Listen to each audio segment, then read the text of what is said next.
Olá pessoal, sejam bem-vindos em nosso canal Isso é Física. Sou o professor Márcio e na aula de hoje vamos falar da lei de Coulomb.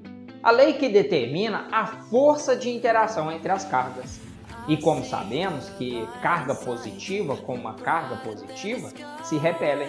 E carga negativa com uma carga negativa também se repelem. Mas cargas positivas com cargas negativas se atraem. Ou seja, meus queridos, cargas de mesmo sinal se repelem e cargas de sinais opostos se atraem. Ainda está com dúvida? Então te dou uma sugestão para você ir no nosso canal e veja as aulas sobre processo de eletrização, pois isso vai te ajudar na sua compreensão. Meus queridos, como as cargas de sinais opostos se atraem e cargas de mesmo sinal se repelem, você já se perguntou com como que isso acontece? Ou seja, com que força que isso vai acontecer? E quem explica isso para a gente é a lei de Coulomb. Vamos ver como isso acontece? Vem comigo!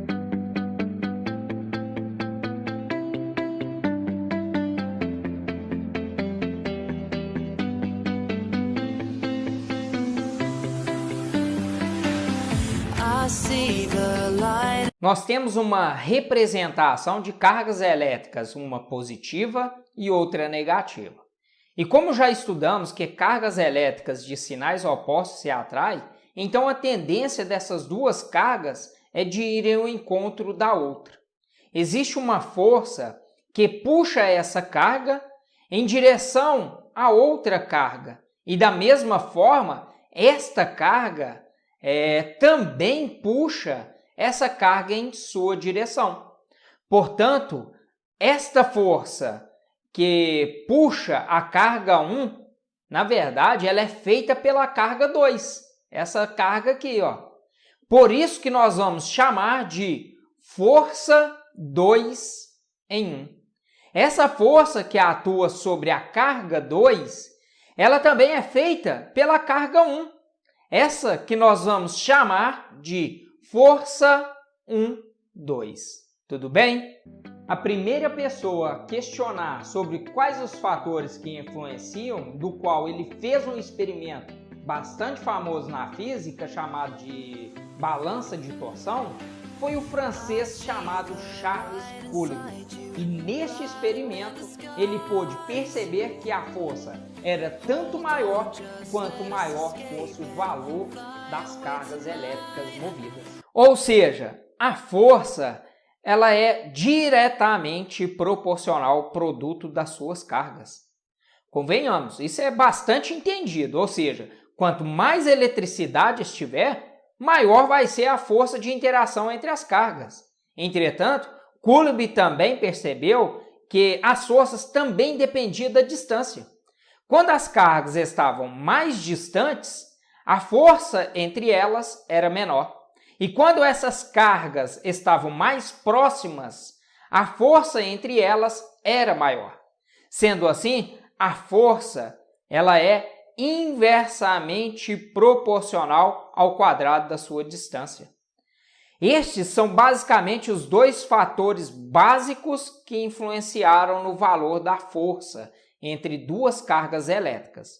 Eu chamo a atenção aqui que não apenas na atração, como também na repulsão entre estas cargas. Estas duas situações de proporcionalidades são reunidas em uma única fórmula. Ou seja, a força proporcional à carga 1 vezes a carga 2 dividido pelo quadrado da distância. A ideia é o seguinte: dizer que a força é proporcional ao produto das suas cargas é uma coisa. Agora, dizer que a força é igual ao produto das cargas é completamente diferente. Então, para tornar essa relação matemática de proporcionalidade uma relação de igualdade, é inserida nessa expressão uma constante representada pela letra K. E essa constante ela é chamada de constante eletrostática. E essa constante eletrostática ela depende do meio em que as cargas elétricas se encontram. E se essas cargas estão no vácuo, ela terá um valor de 9 vezes 10 a nona Newton vezes metro quadrado por Coulomb ao quadrado. Pessoal, algumas pessoas se assustam com essa unidade de medida da constante. Não precisam se preocupar com essas unidades. Elas indicam apenas que a força deve ser em Newton, as cargas devem ser em Coulomb e a distância entre elas em metro. Ou seja, elas só servem para indicar as unidades que as outras grandezas devem ser expressas. Tudo bem? Tá bom. Então temos que a força é igual a K vezes Q1 vezes Q2 dividido por D ao quadrado. Ou seja, o K é a constante eletrostática, e onde tem o seu valor de 9 vezes 10 a nona Newton vezes metro quadrado por Coulomb ao quadrado. O Q é carga elétrica, do qual vamos trabalhar com Coulomb, e o D é a distância que é dado em metro. Ou seja, a lei de Coulomb, que nada é que uma lei quantitativa. Ela serve para calcular o valor da força elétrica entre duas cargas, seja de atração ou de repulsão. É por isso que as cargas elétricas são expressas desta fórmula aqui, pessoal, em módulo. Não importa se essas cargas são negativas ou positivas. O que nos interessa é a intensidade das cargas. O fato de as cargas serem negativas ou positivas vai influenciar somente no julgamento da força ser de atração ou de repulsão. Que fique bem claro isso para vocês, tudo bem? E não na influência da força. Esta é a forma mais comum de apresentar a lei de Coulomb. Temos outra forma de apresentar essa lei de Coulomb, que pode vir apresentado desta forma aqui, ó, onde a força é igual a 1 dividido por 4π vezes E, que eu vou estar falando dele, vezes Q1 vezes Q2 dividido por D ao quadrado. Ao verificar entre essas duas fórmulas, vocês podem ver que o que muda é apenas a constante K, que foi substituído por 1 dividido por 4π vezes E. Então, isso significa que a constante, que é 1 dividido por 4π, esse E aqui, ele se chama epsilon, né? E que ele representa a permissividade elétrica. Na prática, meus queridos, esta permissividade elétrica, ela depende do meio, ou seja, ela indica se o meio onde as cargas estão é um bom condutor ou um bom isolante.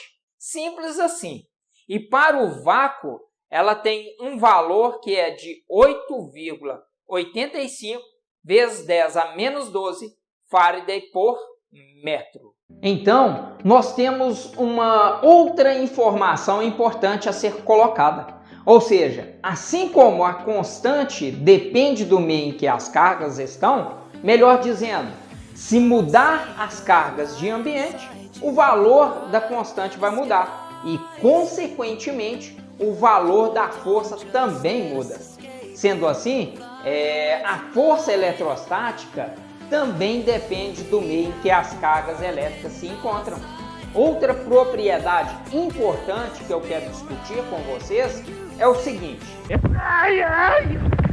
Temos duas cargas elétricas positivas, onde Q1 igual a 100 Coulomb e Q2 igual a 1 Coulomb. Vamos representar as forças dessas cargas, onde duas cargas de mesmo sinal, como pode perceber, elas se repelem. Essa força ela faz com que uma força horizontal para a direita. Então, nós temos a força 1, 2, e esta carga fará uma força para a esquerda, onde nós vamos chamar de 2 em 1. E largar mão de ser besta, se criar ser um gesto homem. Eu usei essas duas cargas de forma intencional e te pergunto, qual a relação do módulo entre essas duas forças? Ou seja, a força da carga 1 faz na carga 2 e a carga 2 que faz na carga 1. A força que a carga 1 faz na carga 2 é maior, menor ou igual à força que a carga 2 faz na 1? O que vocês acham? Te falo, meu querido, as forças são iguais. Vejam que eu te dei um exemplo de uma força de 100 coulomb e outra de 1 coulomb, justamente para te induzir a dizer que esta carga 1 é 100 vezes maior do que a carga 2. Então, esta carga faz uma força 100 vezes maior, ou esta carga recebe uma força de 100 vezes maior. Porém, nesta situação de cargas que eu estou apresentando para vocês, a gente tem que pensar da seguinte forma. Tá me tirando? Não. Vejam bem, assim como a carga 1 faz uma força na carga 2, a carga 2 faz uma força na carga 1.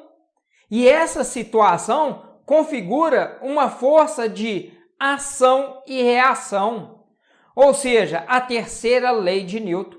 De acordo com a terceira lei de Newton, a toda ação existe uma reação de mesmo módulo, direção, mas com sentido oposto. Sendo assim, nós podemos dizer que a força 2,1 é igual à força de 1,2, pois são forças de ação e reação, não é isso mesmo? Logo, mesmo o valor de Q1 sendo muito maior do que a carga 2, o valor da força entre essas duas cargas será igual. Para terminar essa parte da lei de Coulomb, eu quero fazer uma representação gráfica. Então, vou representar dois gráficos, o primeiro da força com a carga e o segundo a força com a distância. E como vimos que a força é diretamente proporcional ao produto das cargas, e quando eu digo que uma grandeza é diretamente proporcional à outra, o gráfico obtido será uma reta crescente. Sempre, tudo bem?